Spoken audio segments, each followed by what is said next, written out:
Magandang araw mga ka-Express Info. No Justin Brownlee sa FIBA Asia Cup? No problem. Ito ang reality ngayong nagka-problema si Justin Brownlee at malaki ang chance na hindi siya makakalaro sa Gilas pagkatapos nag-positive sa doping test.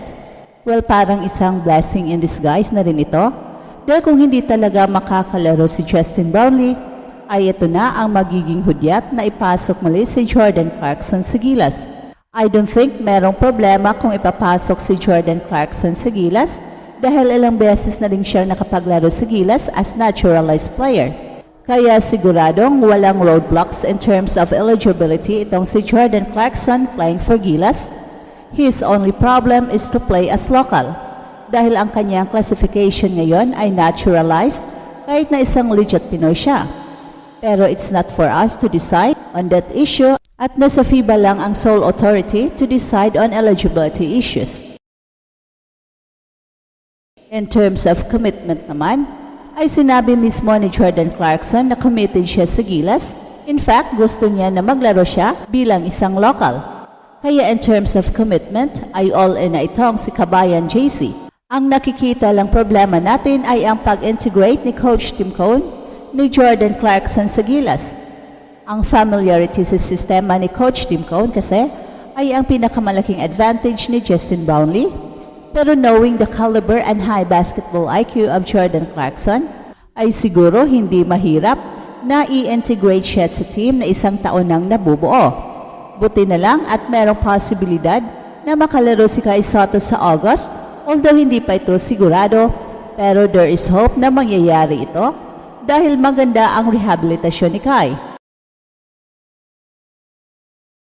At talagang siya ang kailangan upang makukuha ng Gilas ang kampyonato.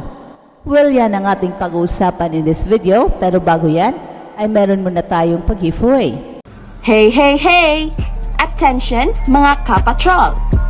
Get ready for an epic giveaway! Once Express Info hits 150k subscribers, one lucky winner will win the incredible Oppo Reno 11F 5G smartphone. Here's how to join. Step 1. Subscribe to Express Info right now. Step 2. Like this video. Then step 3. Comment anything good and positive about our idol Kai Sotto. Super easy. Just subscribe, like, and comment. Sa gitna ng mga balitang nauukol kay Justin Brownlee, lumilitaw ang idea na no Brownlee, no problem. Dahil sa mga kaganapan, hindi na makalaro si Brownlee para sa Gilas, isang malaking blow sa team. Natuklasan kasi na nagpositibo siya sa doping test, kaya may malaking chance na hindi na siya makasali sa FIBA Asia Cup. Ito ay isang mahalagang issue na kailangang pag-isipan ng bawat manlalaro at ng coaching staff ng Gilas dahil malaking factor ang chemistry at sistema sa basketball at natural na masusubukan ito kapag may pagbabago sa lineup. Sa kabila ng problemang ito, merong silver lining na maaring magbukas ng pinto para sa isang manlalaro. At dito papasok ang pangalan ni Jordan Clarkson. Madalas na napag-usapan na si Kai Sotto to the rescue at Jordan Clarkson Gilas call up. Mga pahayag na nagpapakita ng bagong pag-asa para sa Gilas. Well, hindi naman imposible na sa pagkawala ni Brownlee ay maging hudyat ito para muling ipasok si Clarkson sa lineup. Ilang beses na siyang nakapaglaro bilang naturalized player para sa Gilas at sa ganito pagkakataon, parang wala naman talagang magiging roadblock sa kanyang eligibility para sa team. Well, totoo na ang classification ni Jordan Clarkson ay naturalized player kahit na siya ay isang legit Pinoy sa puso at kaluluwa. Pagdating naman sa commitment, malinaw na all-in na itong si Jordan Clarkson para sa Gilas. Sa kanyang mga salita at gawa, ipinapakita niya ang tunay na dedikasyon sa team. Sinabi niya na nais niyang maglaro para sa Gilas bilang isang local player at sa ganitong paraan, may pakita niya na handa siyang magpursige at magsakripisyo para sa tagumpay ng team. Well, hindi biro ang commitment na ipinakita ni Clarkson lalo na sa gitna ng iba't ibang hamon na kinakaharap ng Gilas. Ito ay isang mahalagang punto dahil kahit na may mga isyong technical tulad ng eligibility, ang tunay na laban ay nasa puso at dedikasyon ng bawat manlalaro. Pero may isang malaking hamon na kinakaharap ngayon ang coaching staff ng Gilas, lalo na si Coach Tim Cone. Kilala si Coach Tim sa kanyang kakaibang sistema na nagbibigay ng malaking advantage kay Justin Brownlee.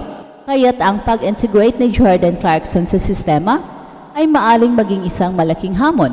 Hindi madali ang pagsasama ng bagong manlalaro sa established na sistema, lalo na kung sanay na ang team sa estilo ng laro ng isang particular na player. Gayunpaman, kilala rin natin itong si JC bilang isang player na may mataas na basketball IQ at mabilis mag-adjust sa laro. Well, sa tingin ko, kahit na may transition period, hindi magiging hadlang ang pag-integrate niya sa Gilas, lalo na't may sapat na oras pa para masanay sa sistema ni Coach Tim. Ang coach naman ay may kakayahang magturo at magbigay ng tamang adjustments para sa bawat manlalaro at naniniwala tayo na maibibigay din niya ang best performance sa team sa pamamagitan ng pagtutok sa kanilang strength. Samantala, may iba pang mga pangakong balita para sa Gilas, lalo na tungkol kay Kai Sotto. Bagamat hindi pa sigurado ang kanyang paglalaro sa August, merong pag-asa na siya ay makakabalik sa aksyon. Ang rehabilitasyon ni Kai ay umuunlad at malaki ang posibilidad na makasali siya sa team sa lalong madaling panahon. Alam nating malaki ang potential ni Kai at sa kanyang pagbabalik, magiging malaking asset siya sa Gilas sa pag-asa ng pag-angat ng kampyonato. Sa kabila ng mga isyong kinakaharap ng team, ang pag-asa ni Kai ay nagbibigay inspirasyon hindi lamang sa kanyang mga fans, kundi pati na rin sa buong basketball community. Ang kanyang pagbabalik ay maituturing na isang malaking boost sa moral ng team, lalo na sa critical na yugto ng competition.